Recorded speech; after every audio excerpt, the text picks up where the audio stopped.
three here this morning. This is what I think Frank Falone was calling the geezer panel until Brenda joined it, and then we had to take it. It took on a whole different meaning. So, but in any event, we're really pleased to have these folks here to talk, and I know none of these really need any introduction to anybody in this room, but we have Max Brantley from Arkansas Times, Brenda Blagg, veteran Arkansas journalist, two-time winner of the FOI Award, John Brummett, columnist for Democrat Gazette, and Frank Falone, the traffic guru.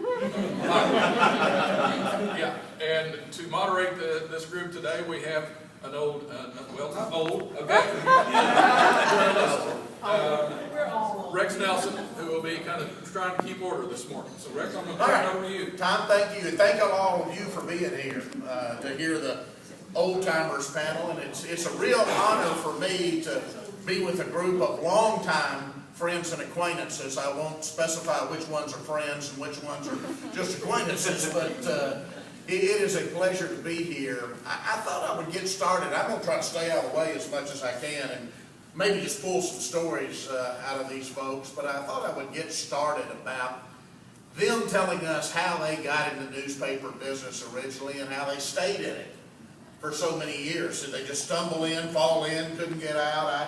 I don't know. So, Frank, I'll just start here and make it easy. We'll just work our way on down. How you originally got there? So the answer is both serious and frivolous. So I'll start with the frivolous, and that is I got married to a beautiful woman. And she said, you know, you're not as dumb as you look. You ought to go to college. And I said, okay. So I went out to UALR and signed up to be an actual college student in January of 1973. And in those days, there was, the way you registered for classes was you went to the biology table in the student union, and then you went to the English table, and then you went to the geography table, and then you went to the algebra table, or whatever it was. And anyway, I ran out of tables before I filled up my class card. And so I said, man, I need one other class. And I walked over to the journalism table. And they were so happy to see me because I was breathing. And they signed me up on the spot. Now that's the frivolous story. The real story is that as a kid I was very much sports-minded. Probably all these guys were. And you read the sports section and you learn about, and you think, man, the coolest thing ever would be to be a sports writer, which I was briefly. The other thing, though, and this is the serious part, and that is Life magazine. When I was sometime in the 60s, when I was a kid, Life magazine did a photo spread on the tragedy of, I hope I say this right, a drug called thalidomide or something. Okay, thalidomide, which was given to women mostly in England for morning sickness, and the result was an epidemic of deformed children. And it still gets me. But I think I learned there that journalism has a power. Your turn. Okay, thank you. I was a high school kid, junior at McClellan High School, Southwest Little Rock, and I was listening to local radio one Friday night for the high school football scores, and I heard the announcer say, well, we got the score now of the Hall High game, and they reported the score of the Hall High game, and they said, what's that kid's name? And somebody said, okay, Rod Lorenzen. He goes to school at Hall High. And I thought, wait a minute, he goes to school at Hall High. I've been reading his byline in the Arkansas Democrat. You mean they hire children down there? And I told my mother, Mom, I'm going to write a letter to the sports editor down there, at the time his name was Jack Keeney, for a job. And she said, well, you go ahead. That's me on the head a little bit, but we're not going to hire you down at the paper. I came home from school the next day and she said, Mr. Keaty called, they want you at 6 o'clock in the morning. It was an afternoon paper, a dying afternoon paper. In the winter of 1969, I was barely 16.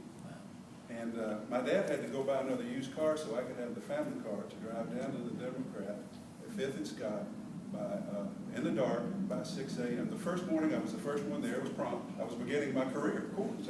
There was nobody in this old converted boys club building. I thought, where in the hell am I? But then the folks started coming in. And they said, who are you? And I said, I'm John Robinson, and I'm Mr. Keaty says I work here now. 2 or 3 other guys, a kid from Central, Rod from Hall, John Bloom from Parkview, who later became the drive time. Joe Bob Briggs. Joe Bob Briggs, famous drive-in movie critic. From Grapevine, Texas. So, and I'm sitting there and I'm thinking, what am I going to do? I'm in front of this old rickety Underwood at this metal building in this hideous looking place at 6 o'clock in the morning. And one guy, his name is Arlen Fields, is taking the Morning Gazette sports section and is cutting articles out of it. He comes over to me and he puts down a stack of clippings from the Morning Gazette, reports of high school basketball games the night before. And I said, well, what do I do with those? And he said, rewrite them. That's what we do around here. And that's a great journalism career. That was on the second floor of the Democrat Gazette.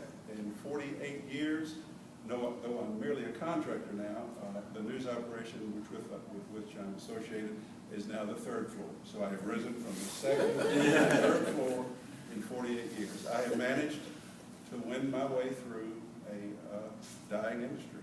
And good for me. And I'm thrilled and blessed that I was able to do it. Brenda? There's no good reason that I'm in journalism. I grew up in a grocery store, mom and pop store in Newport, Arkansas. Probably the biggest influence that led me here is my daddy was a newspaper reader.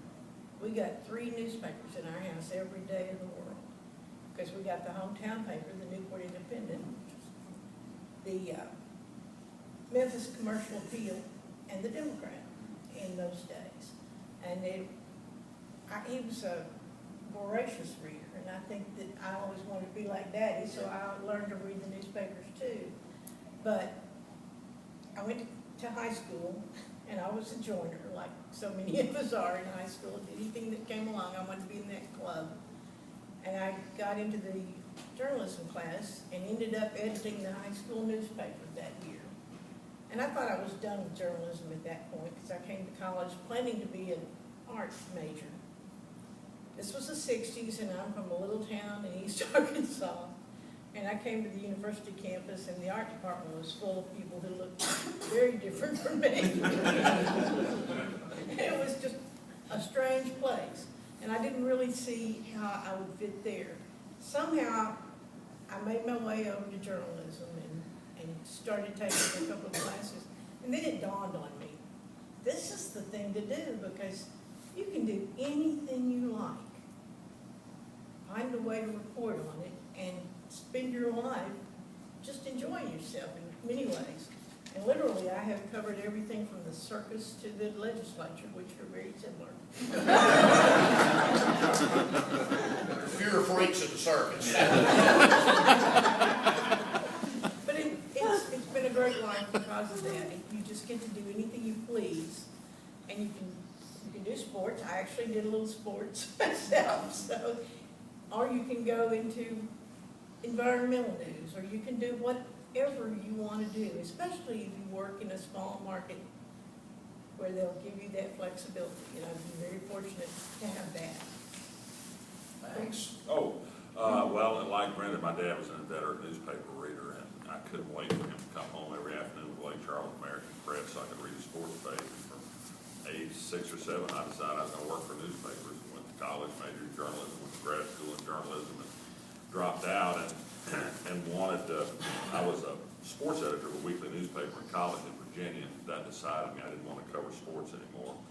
And I got more interested in politics and those sorts of things, and I applied at the Arkansas Gazette because I wanted to come home to the South and be part of this new South that Jimmy Carter was talking about and change the world and lift us out of our conservative era into more progressive time. And I applied to Arkansas Cadet because of its history. And Bob Douglas turned me down, said I needed more experience, needed to go down to Pine Bluff maybe and work on a farm team for a while or something. But Bill Shelton was the city editor. I went back to Stanford and told my advisor about my experience. He said, well, I met Bill Shelton on a trip doing a book with Ben Bagdickian, and I'll write a letter to him about you and say what a great guy you are. And the time I got home from California in my car, I had a copy of the letter Bill Rivers had written to Bill Shelton.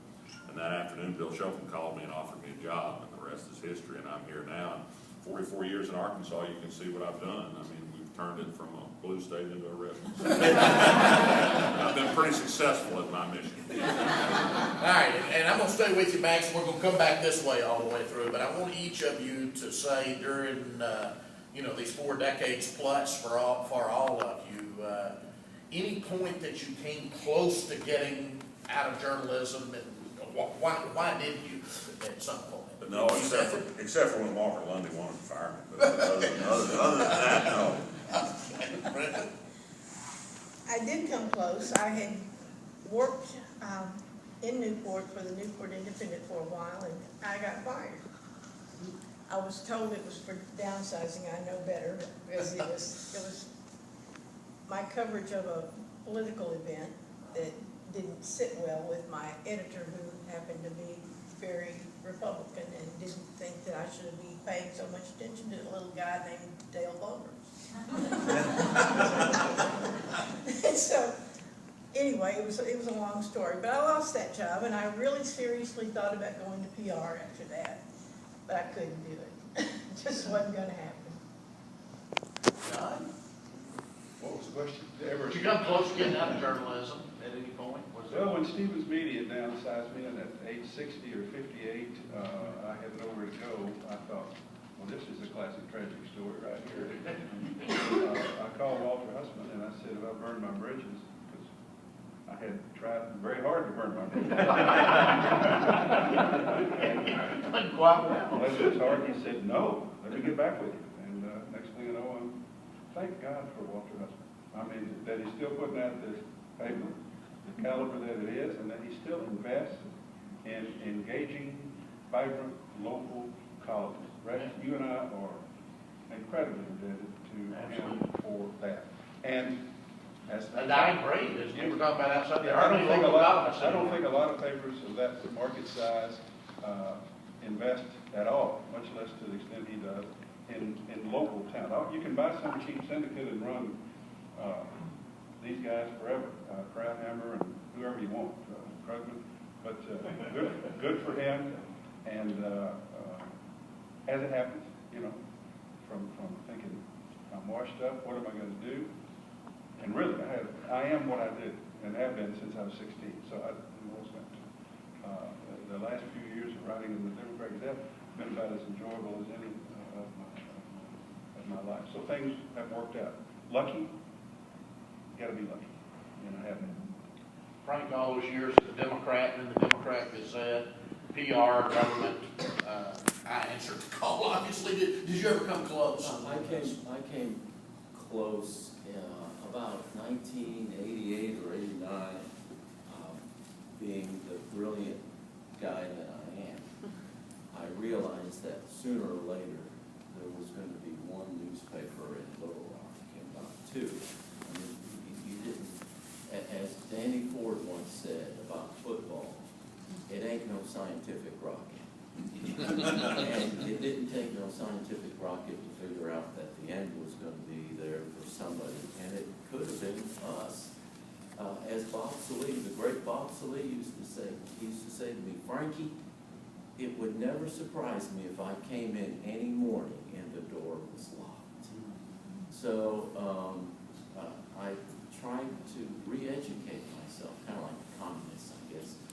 I was re-educated and earned a master's degree in health services administration at ULR, which I don't know what that allowed me to do, but I actually had a job offer from but I did not pull the trigger for whatever reason. I think it was at the point when we were fairly sure that the Democrat was going to survive. And so that's as close as I got, I think. You know, Kay's here. If I'm wrong, just jump up, darling. It's interesting sometimes. I just add real quickly to that, Frank. I think sometimes work out after your initial impression. When Gannett bought the Gazette, I was the Washington correspondent for the Democrat. Right. And the Washington bureau of the Arkansas Democrat was actually the basement on Capitol Hill I lived in. And I had a Democrat phone or a personal phone, and the Democrat phone rang. And it was my editor, Ray Hobbs, the late Ray Hobbs at the time, and I can remember it like yesterday. Ray's exact words said, "Have you heard the news?" And I said, "No, what?" And he said, "Gannett just bought the gas, we're effed." And, that was the initial thought. May I add to that? Yeah. And that is when Gannett bought the Gazette, Walter Husband came to the second floor where the newsroom was. And he stood on the desk and he said to the assembled reporters and editors and photographers, he said, "Now," he said, "I want you to stick with me. We're going to win this." He said, I know that the Gazette, I know Gannett can pay you $100 more a week than I can, each and every one of you. And you could hear the grinding of computers in people's heads. Holy crap, in 1986, $100. That doubles your pay.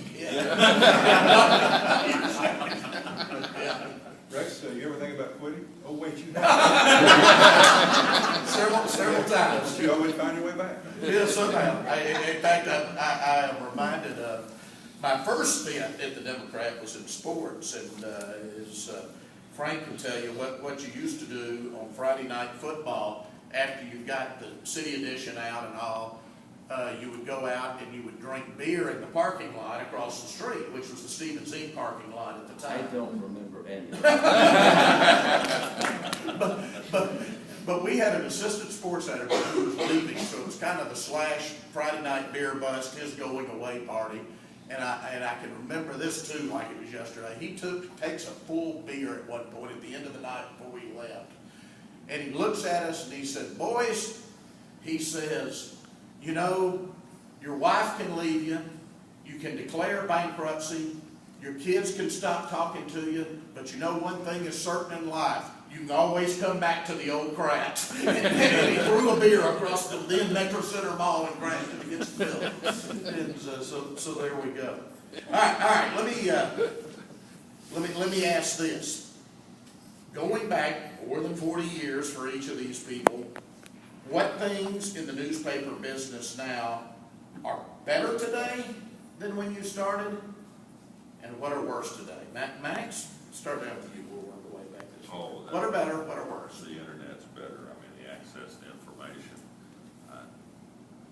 Having to find background on a story by going to Facts on File and hoping you could find something in there versus what you can now get instantaneously on the internet. It makes all the difference in the world. It also leads to some errors by too much reliance on the internet. But the grasp of information is so fast. And frankly, to the extent I still have a job, the ability to publish instantly at any hour of the day or night is a fabulous invention for my point. Not so much to people who print one paper edition a week, perhaps, but for What's me, worse? well, the implosion of the industry. I mean, you know, 67% loss of advertising in 15 years, declining circulation, the hollowing out of local news reporting. Some national organizations are existing, but local reporting is, and no offense to anybody in this room, but it's not what it was 25 years ago. I'll stay on the technology end, because I can remember writing on a typewriter on old newsprint that we rolled through there, and having to write physically, cut and paste, put those things together. Now your brain is free to really work on the content and go back and fix it instantly. And, you know, just the writing process is so much easier because of technology. The worst for me, I think, is the attitudinal change that we're seeing, the civility that's gone.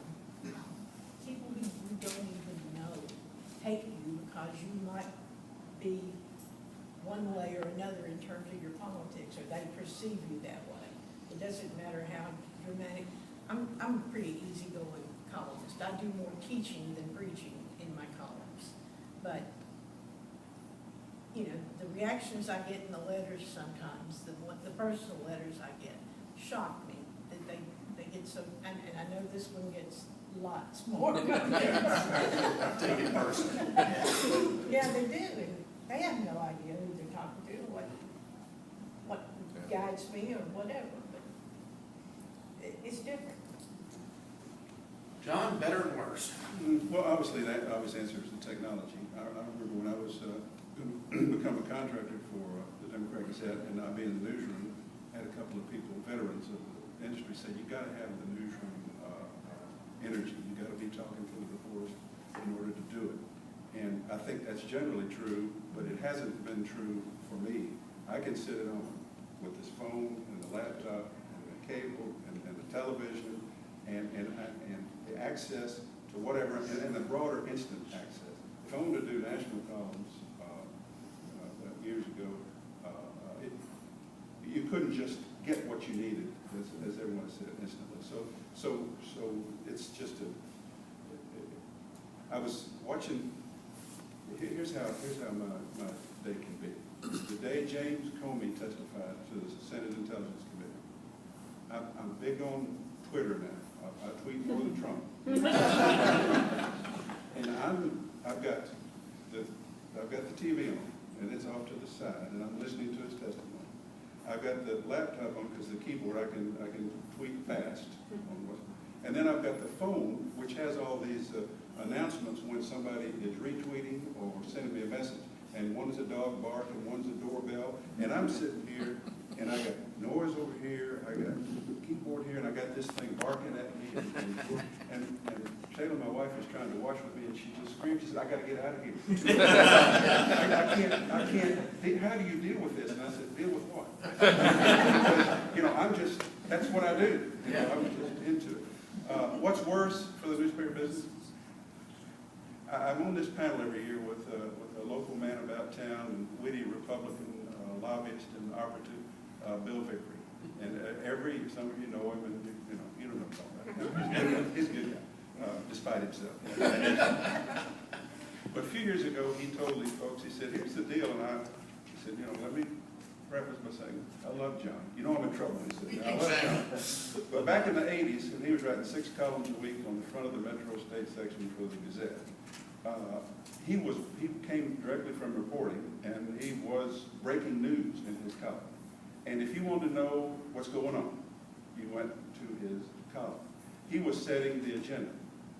Now, he can't set the agenda because Fox is setting it for Arkansas before, and also the internet and also other sources.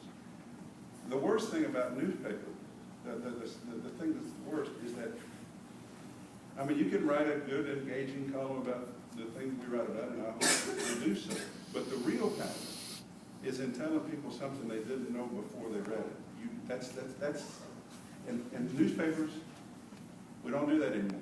We don't do that. But I occasionally will manage to get some piece of new information into a column, but mostly I will write about Trump and send it in on 4 p.m. on Tuesday for Thursday's paper, and then I'll revise it about 30 times to try to keep up with what's happened, and I'm still behind.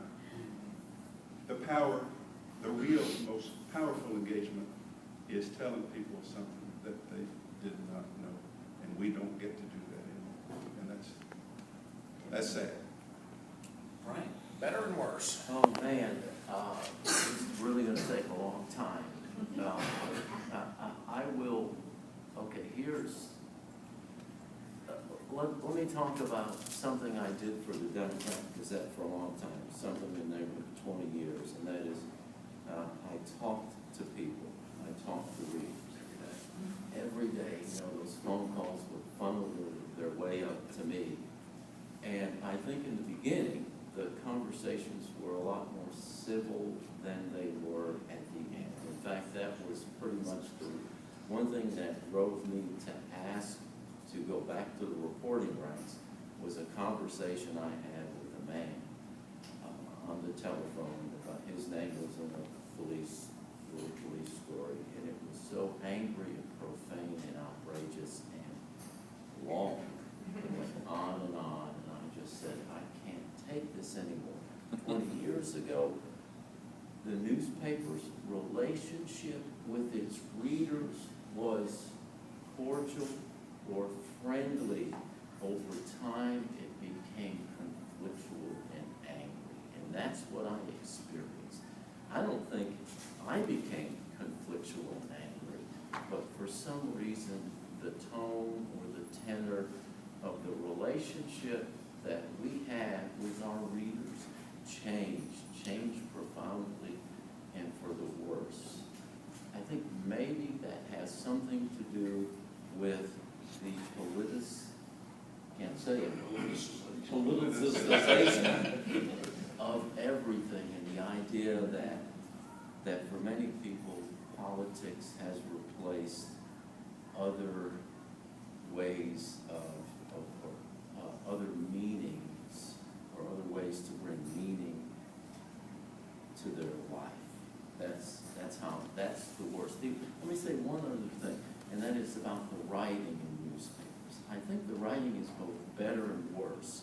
In other words, 40 years ago, I think that the writing was more error-prone, let's say. There were more misspellings and more grammatical errors, and maybe because it was done more on the fly or it was done on manual typewriters, for God's sake. And I think the quality of the writing in that way is improved, probably because of technology. But I also think newspapers have less of a desire to try and write in ways that they have not written before, or the newspaper people just don't want to take chances with the way they write. And I also believe that there is a resistance to the human interest story. Maybe that's why ordinary people, our readers, are so less happy with us, because well, okay, I'm going in a circle here. Yeah, so, but you talked. yeah, he said you are. You talked about writers, though, and I had this question down. So, excluding yourself, of course, the best writer you ever worked with, best newspaper writer you ever worked with, and why? What made he or she such a good newspaper writer? Well, boy, Single out one? Nobody is going to know this person, but Fred Morrow, who was a sports columnist for the Democrat, when I first started as a boy sports writer in 1974, Fred was a sports columnist, and he was an extremely smooth writing sports columnist. He was just an interesting guy. I was going to say, to tell you what happens to great columnist Fred, ended up being a professional gambler for a while, living out of a van, traveling to dog tracks. Otherwise, I always, as a longtime sports fan, I always had an appreciation for the well-written sports column. All these guys are dead. Joe Falls of the Detroit Free Press, Wells Twombly of the San Francisco Chronicle, Jim Murray of the Los Angeles Times, who once wrote that Willie Mays glove is where triples go to die. So the color was in sports. I don't know if there's that much color elsewhere in the newspaper. So Fred Morrow, if you can believe it, I'm glad somebody besides me remembers Fred. Is he alive? Absolutely, yeah. Absolutely. Living in Colorado. Last I know. John? I worked for Fred Morrow. He was a kid sports writer. He replaced Jack Keating. And in the Democrat Gazette, in the Democrat's oral history, Jerry McConnell interviewed him. Yeah, I read that. Did you read what he said about me? He said, whatever happened to that big lumbering kid from the club? And Jerry said, well, he's done okay.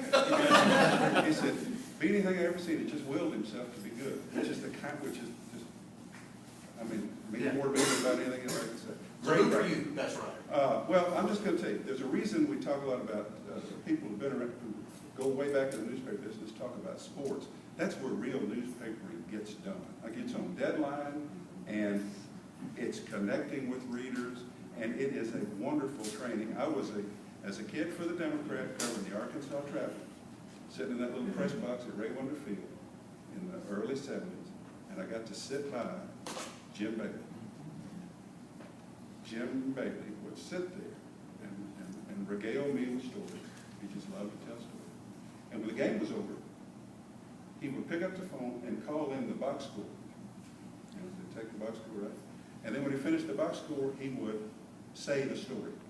He would dictate the story. Beautiful. Beautiful. Speaking clearly, directly in sentences. It's an art that is not required so much anymore, but incredible talent. Just a pro's pro. An ability with the language that is really special. Second, and I know he's a controversial figure for history, but I'm going to tell you, Orville Henry sit at a Razorback game and write, and a game ends at 10:30 on a Saturday night, and by Sunday morning, he's got 150 engaging, readable words, inches about what happened. And then on Monday, after sitting down with Frank, he's telling you things like you're there in the huddle. What a great team. I'm telling you, it's interesting. 3 sports guys. Yeah. 3 sports guys. That's where great journalism used to be learned and honed. Yeah. Jim Bailey, who I kind of grew up wanting to be, because I grew up in an old AIC, Arkansas Intercollegiate Conference town, and he was kind of the Orville of the AIC, and he knew it was a big night when he came. Bailey, the king of the one-liner, I have to tell this real quick. I think I've told you this before, Tom, but I think it was 1979. I was sports editor of the Daily Siftings Herald in Arkadelphia, and the Class B tournament was being played in Arkadelphia. And the great thing about that was, down at that level, neither the Gazette nor the Democrat were sending staffers. So I could make a lot of money freelancing, and I was freelancing for, gosh, the Texarkana Gazette, Pine Bluff Commercial, all over as a college student.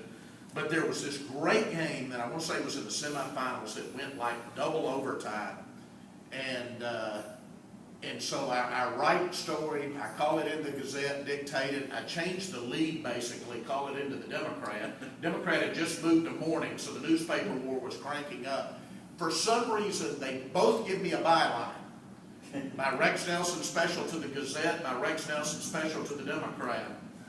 I call back the next day with my story, and Bailey answers in the Gazette. He says, "We got you a new byline format." And I said, "What's that, Jim?" And he said, "By Rex Nelson, not so special to the Gazette."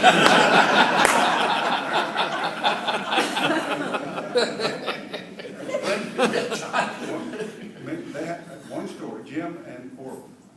This tells how dedicated and Saturday night work is in the newspaper sports section back in the day. Jim goes over, and I'm not sure what time of year it was, but he says to Orville, "Is there any way I could be off Saturday night?" And Orville said, "Jim, Saturday night?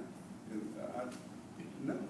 I just can't. I mean, we've got these people calling in, and you got to be doing this and this." And a few minutes later, Orville got to feeling guilty about it, and he went over and said, "Jim, did you really need to be off?" He said, "No, I was just going to get married."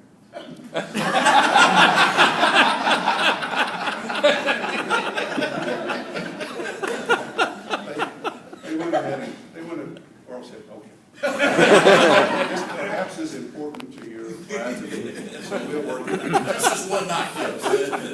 Brenda, best writer you ever worked with, and why? Well, it's hard for me to come down with one, but I will tell you that there were various people that had great skills.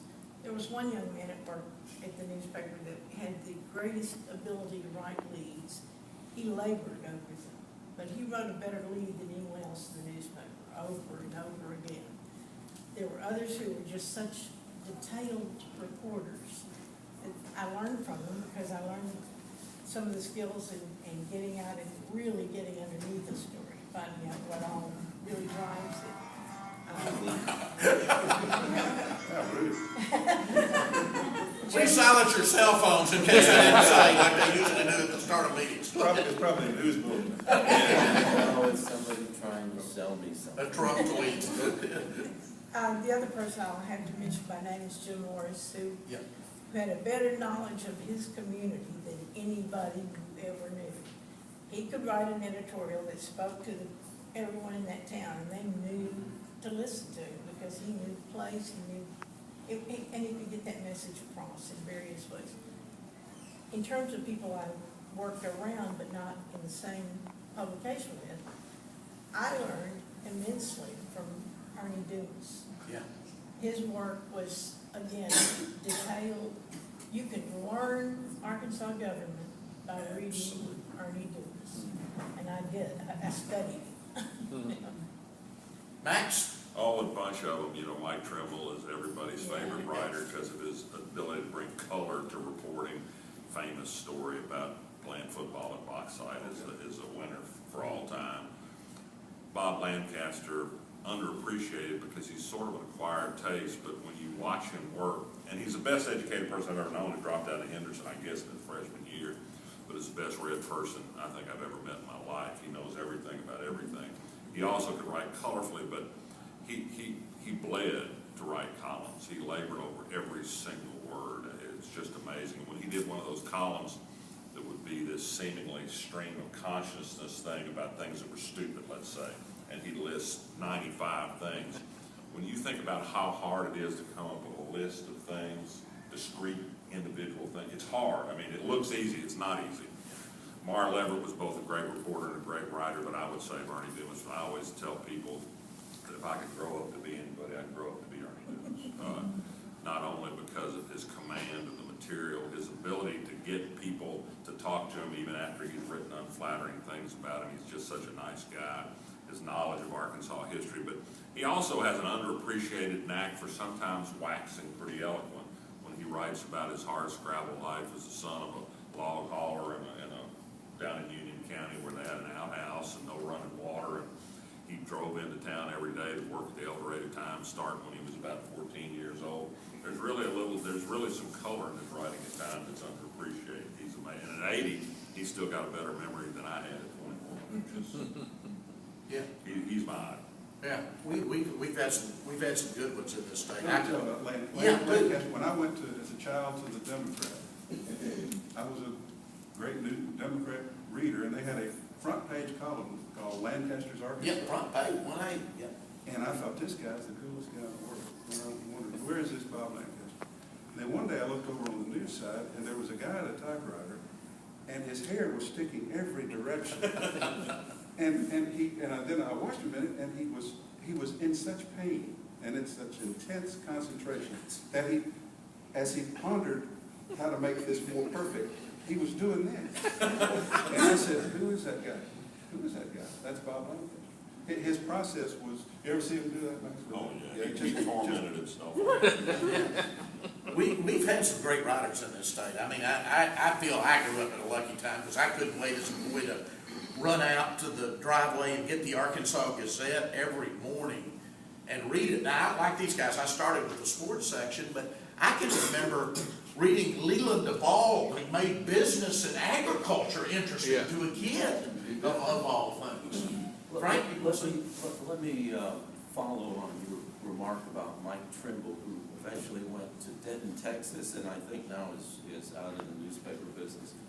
He wrote the definitive feature for the Gazette about the coon supper at Gillette. Yep.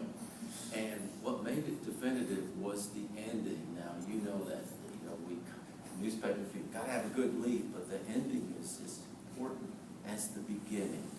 And he wrote it was sort of in a first-person fashion, and the ending was so how does coon taste, he wrote, and then the last sentence was, it tastes brown. Now, he probably wrote that feature 30 years ago, but I'm sitting here now telling you that, according to Mike Trimble, coon tasted brown. And you can taste it. Yeah. I actually stole a Trumbull line just the other day because in 1993, when I was political editor of the Democrat Gazette, we started this feature that unfortunately is no longer done, where we named the 10 best, 10 worst legislators. And then we had different lists like furniture people who just sat there kind of as furniture. But Trumbull, the line was so good that I don't remember the rest of the sentence, but it just started, in the house, comma, where the shallow end runs the length of the pool, comma. Perfect for the Arkansas House of Representatives. Absolutely perfect. All right, now, best writers we touched on. Try to get some stories out of it because I know there's been a lot of them this many years in a newsroom, but maybe the most colorful, quirky, strange, whatever adjective you want to come up with, people that you ever worked with in the newsroom and why. Oh, well. Right, we'll go down this way. Okay, well, it just has to be John Robert Starr, who was both a force of nature and, he was three things. He was three forces: a force of nature, a force for good, and a force for bad. And he was a 250-pound contradiction. I worked for him for 12 years. I don't know how I survived it. I think probably I had a knack for going that way when he was going that way when he was coming this way, or going like. But I would say he was really something. I would also say that Paul Greenberg is, in his own interesting way, an extremely interesting man. I never worked for him directly, and I probably am happy about that. John, colorful, quirky, strange. Copy editors. Guys on the copy desk. Anyone? Any of them. I mean, they work, they're like a morning paper. They come in at 4 and they work till deadline, and all they do is read your stuff and fix it. They tend to be smarter than you and better because they can do it, but often they're on the copy desk because they don't want to have to deal with people. Then their hours are odd. I mean, they spend their hours in front of a computer or a typewriter fixing copy, and then they sleep late. Or they get off at 1 and they go somewhere and drink till 4 or 5. And this is a stereotype of people, and I apologize. But it's But often but true. it's true. I mean, I'm So often true. I'm describing what you know, and they just, I would call a couple of names, but I've slandered them so much. But you know who I'm talking about. And they're often Brilliant people. lovable. Yeah. But they're both weirder and less functional and smarter, which is a strange combination. Photographers are different too, though, aren't they? Let's face it, we're all different. I mean, everybody up We're in here, this business. I started, I could say Max was a quirky character, but he's not quite. Bill Shelton, grim man, we call him, city editor of the Gazette. Absolutely unapproachable, maybe all of his life, but by the time I got working for him, you just did not walk up and engage him. He was just the grim man, and he communicated by notes, but was a brilliant newsman who sat there for years, editing all the local copy that went in what was a great newspaper. And one time, he came over to me, because he seldom did this, and he said, come in here. Oh, Lord have mercy. What is this going to be? Because I just wasn't accustomed to interacting. No one was accustomed to much interaction. And he said, very dismissively, they're making me do this now. Before you can get whatever little old raise they're going to give you, I've got to review you. And so he handed me this note and said, John Rome's a good reporter, does everything I need, and he's fast. Fast. Did I tell you? He's fast. Real fast. And I said, well, thank you. He said, we done? And then one time we were sitting in a meeting with the Gannett editor, because toward the end, Shelton was no longer city editor and retired, but had come back to work on the copy desk. Wow. And he was in a meeting with these Gannett guys, and Walker Lundy, and I happened to be sitting by him, and Walker Lundy, the infamous first Gannett editor, told us we needed to popularize our stories. He said, popularize your stories. And I watched Shelton. And it passed over to me and said, popularize, question mark. What shit?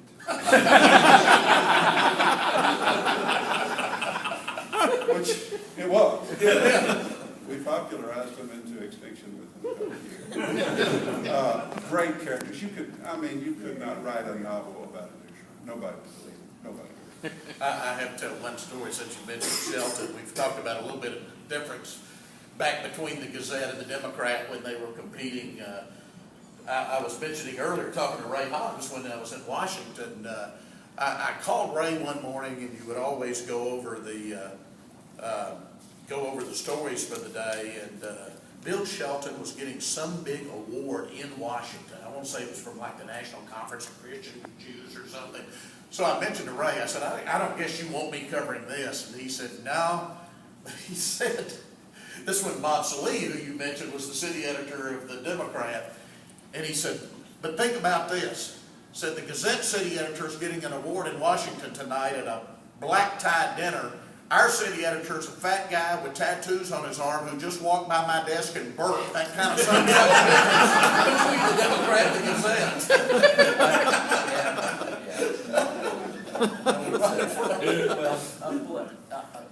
Not to disparage his memory, but Bob Salee, who was city editor for a while and was mostly an assistant city editor for a long time, took a vacation.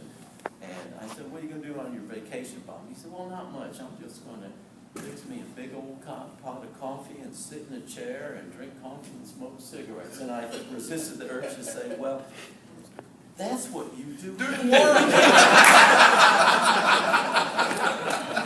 Absolutely. Brenda, your turn. Quirky, colorful characters. You know, he's right. There are many of them. The one that popped into my mind was Nova Teeter, who was it's a great name. And Nova was a great character. She was an older lady.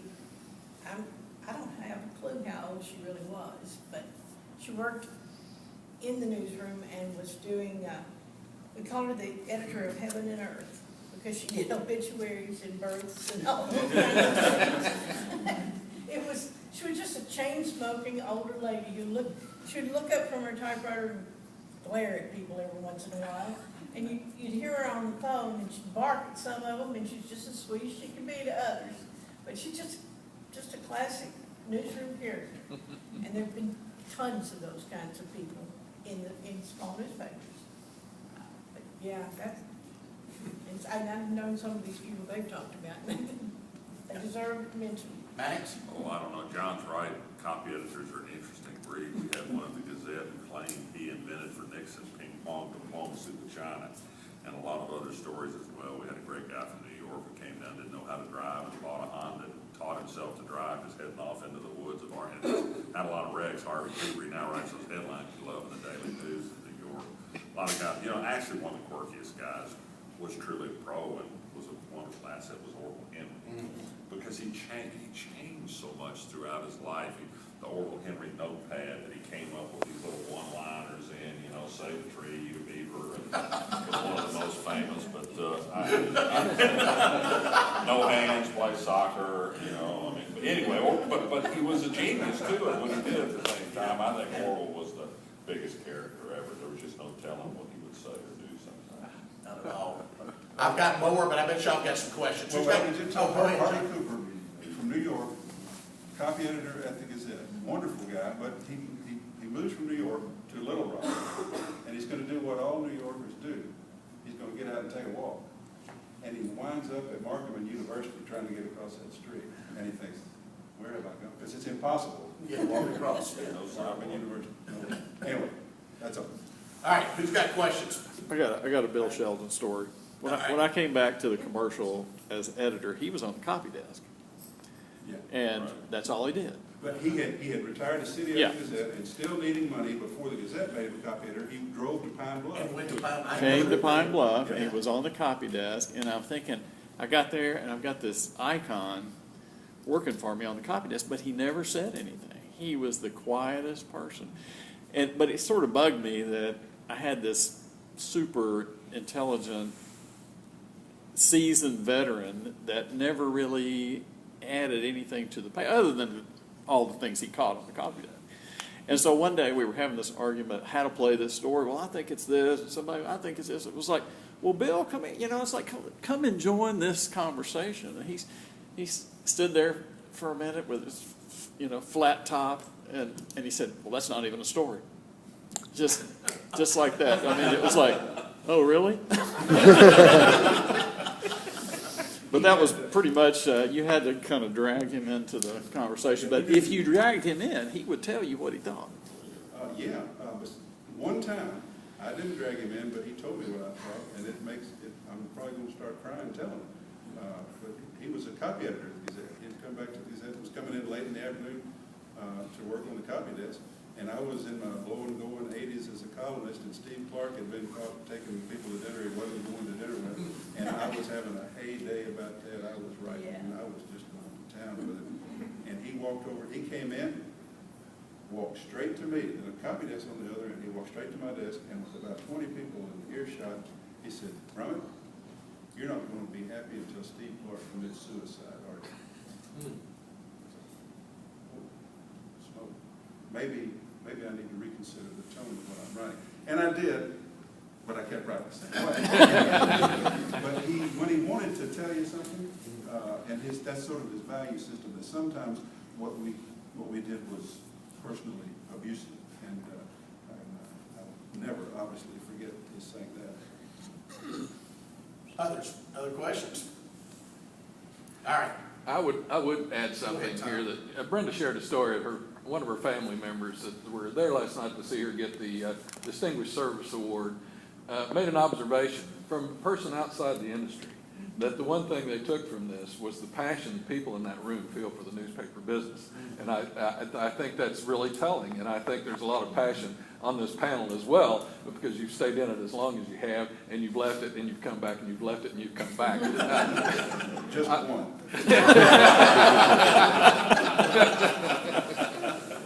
But anyway, I just thought that was a really good observation from somebody outside the industry to pick up on that. Yeah.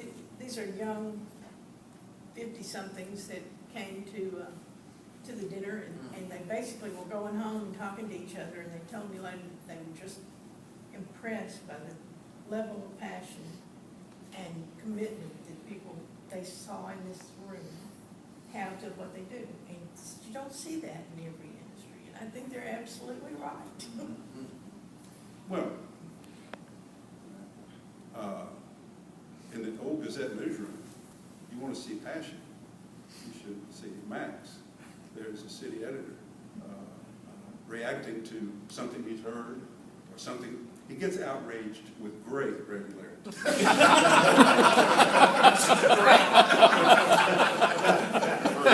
And it's just, Max just blew down at that. Because something had offended him, and we got to get this in the paper. And now, any of you read the Arkansas Times blog, now he gets to spew regularly. 24 hours a day. The blog is the greatest thing for him because he doesn't have to farm it out to a reporter to tone it down by the next morning. Max can do it right now. It's just, yeah. We got to care about what we do. And it's a lifeblood for many of us. I mean, if we weren't, when I said the saddest thing about newspapers is that we don't get to tell people things first anymore. That's like who I am. Who I was. I want to tell you stuff.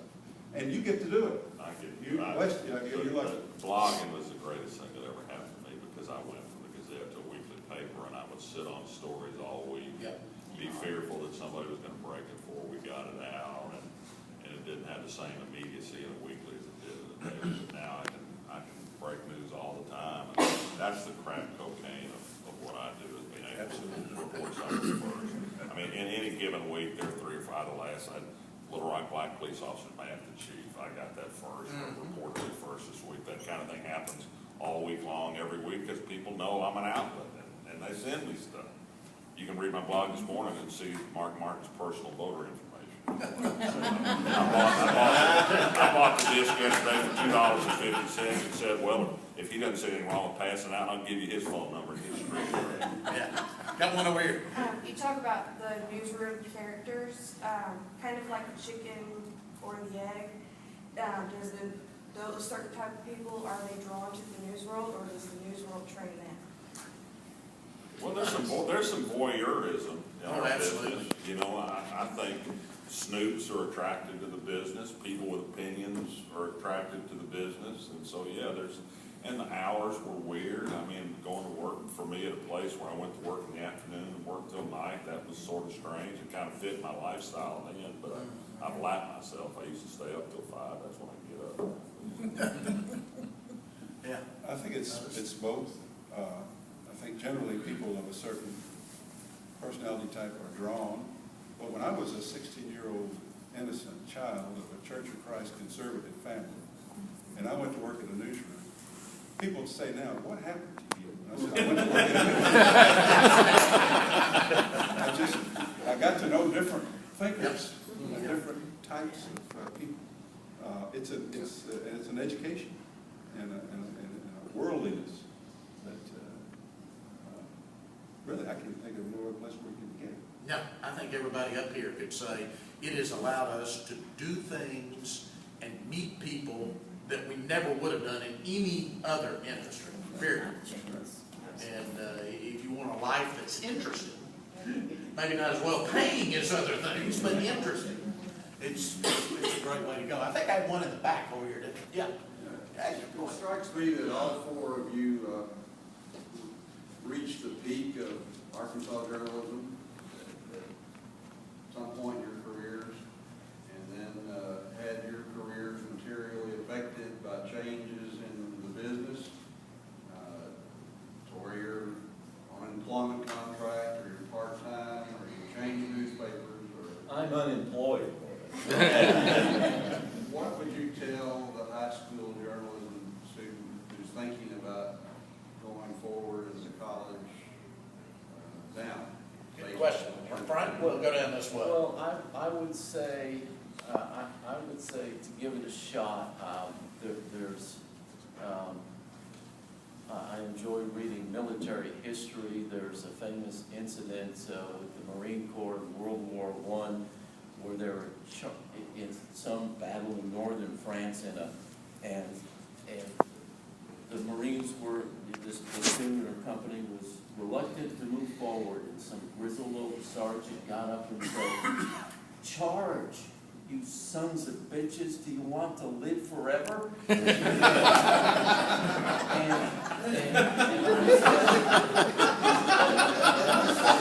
you want to be in the newspaper business, you sons of bitches, give it a shot, but have a backup plan now, because in 10 years, these changes that have accelerated will accelerate even more, and the newspaper world as we know it now and we knew it then will disappear.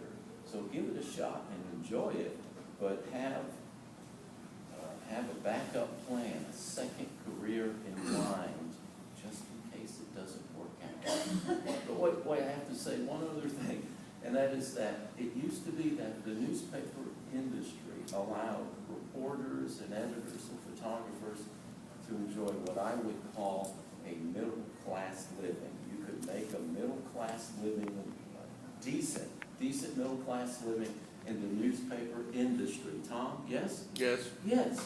I would agree with that. Yeah, but I have it on pretty good authority that at the Democrat Gazette, bless its heart, there haven't been raises in 9 or 10 years. And so every year they fall farther behind economically. So you're not going to live forever. Do it, but be realistic about it. I've got to think, and this may be naive, if you're a talented young person and you have a great idea of telling people things they don't know. If you communicate well, if you enjoy writing, then while the information systems may change, there will be a place for you. And you just, and so, and be adaptable. I mean, the platform, I mean, even at my age, I'm in the newspaper, I tweet like a son of a gun. I use it almost as a tool. I can interview a newsmaker by tweet, by engaging them. And sometimes I live tweet something and use my tweet thread as my notes. So, I mean, you learn how to use the various, and I do a video with Roby Brock. Be adaptable. Like Max was a newspaper man and then became a blog guy. And a young woman introduced me to her daughter recently and said she either wants to be a journalist or a doctor.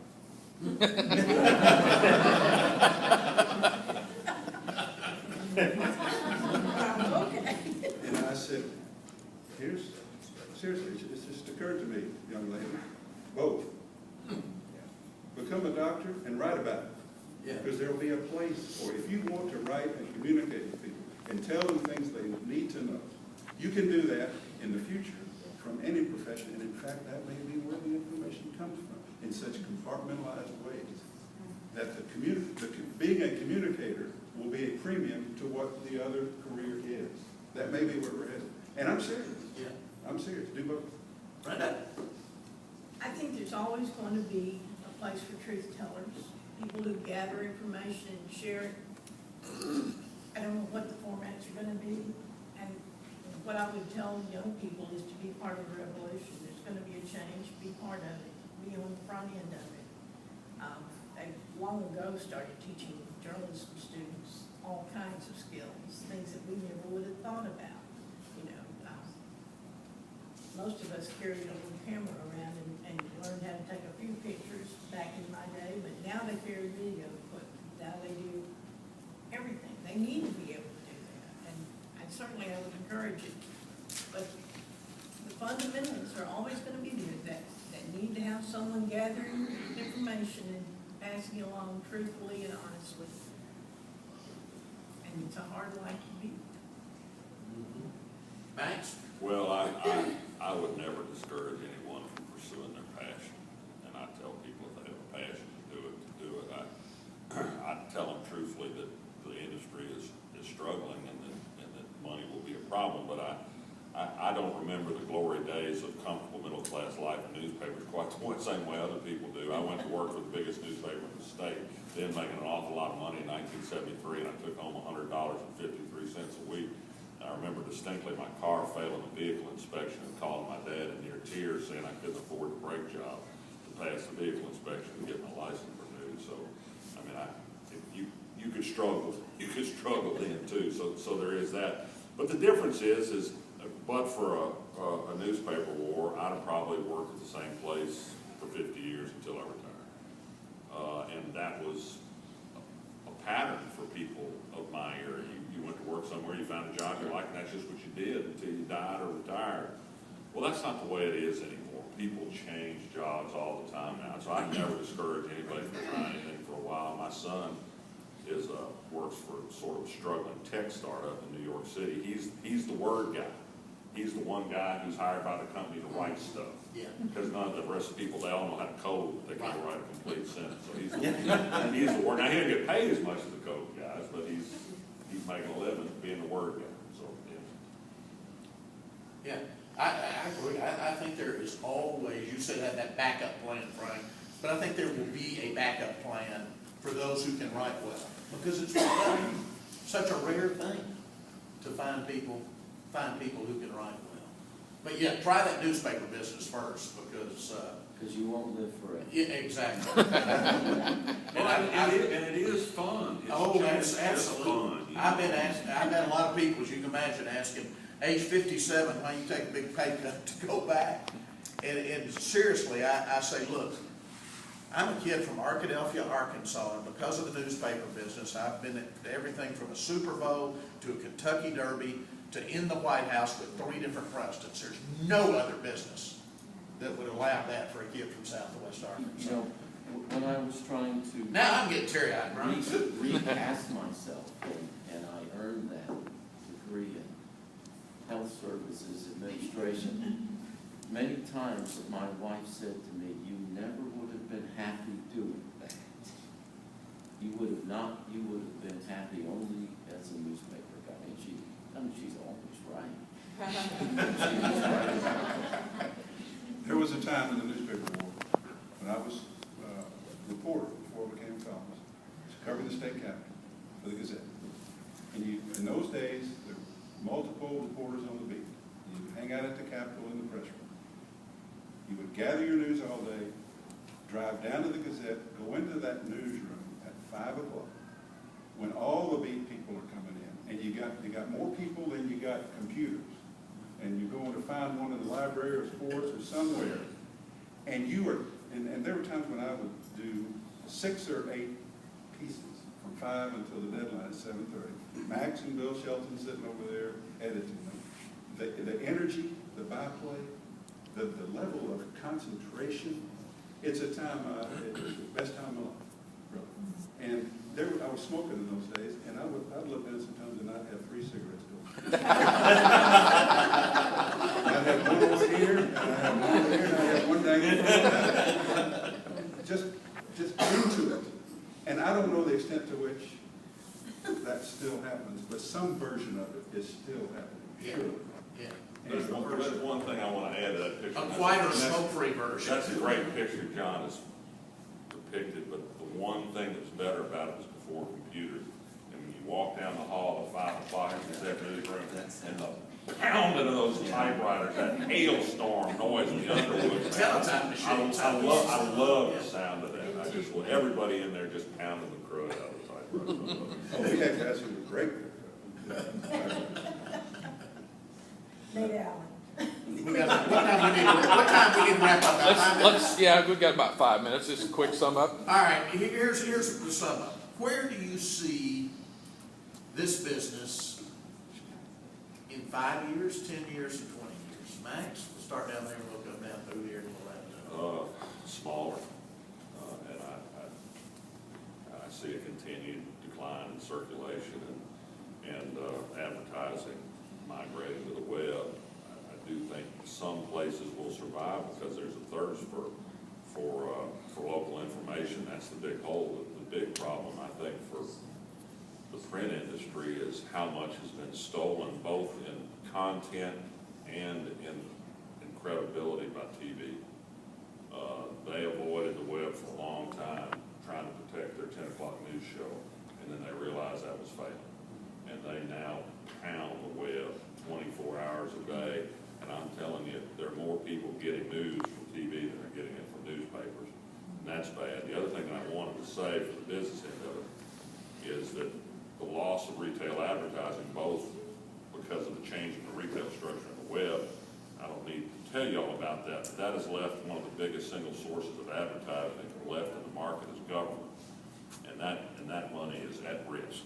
As I'm sure you know, the legislature wants to take away legal advertising, and frankly, they make a good argument for it. You can no longer say the only source of information is your local newspaper. Politicians will get even with you. When the administrations changed in Arkansas, we lost nearly all our advertising with the agencies of state government. It was paid back pure and simple.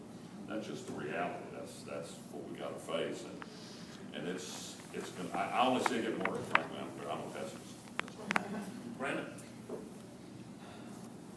I'm gonna maybe just wish a little bit, and that's that the attitude in this nation changes. We are going into a spiral right now with a president that calls us fake news, and he creates this atmosphere that is being picked up on by a public that limits its sources of information, and that's having a devastating effect on our credibility, on what we do.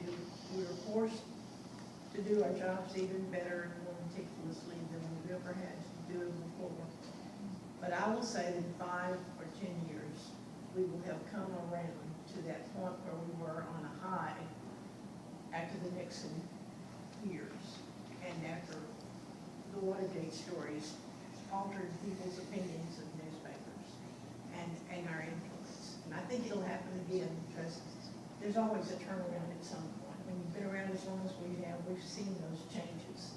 And my hope is that that attitudinal change will come too. John?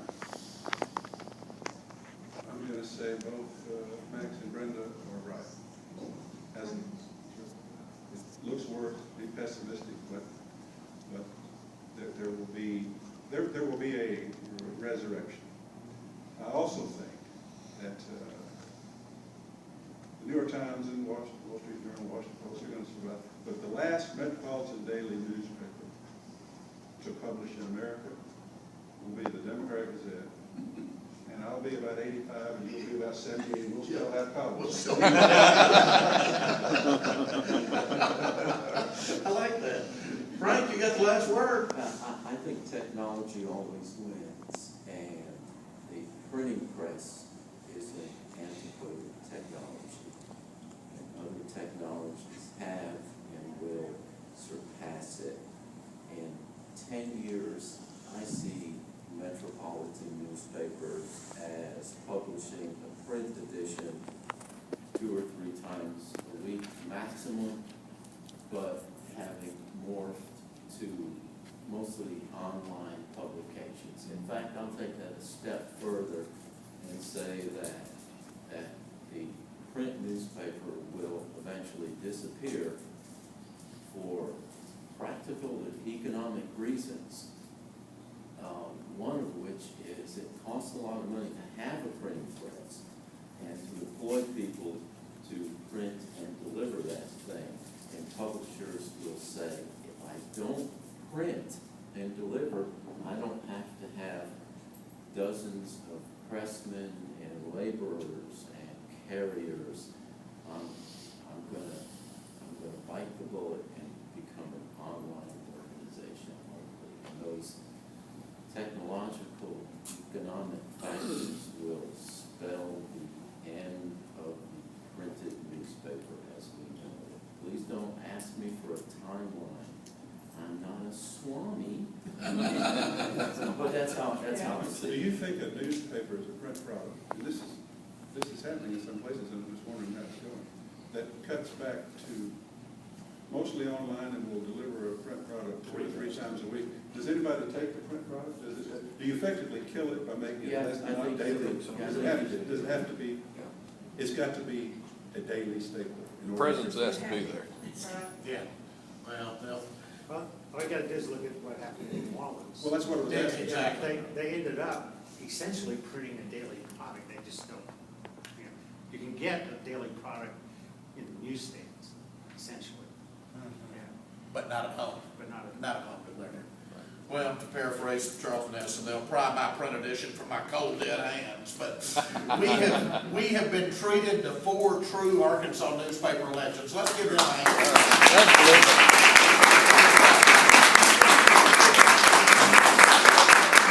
Thank you to our panelists and to Rex for moderating today. That was very entertaining and interesting. I'll have to say we have another one coming up that will be interesting as well. It's News Gathering in the Digital Age. It'll be back in here at 10:30.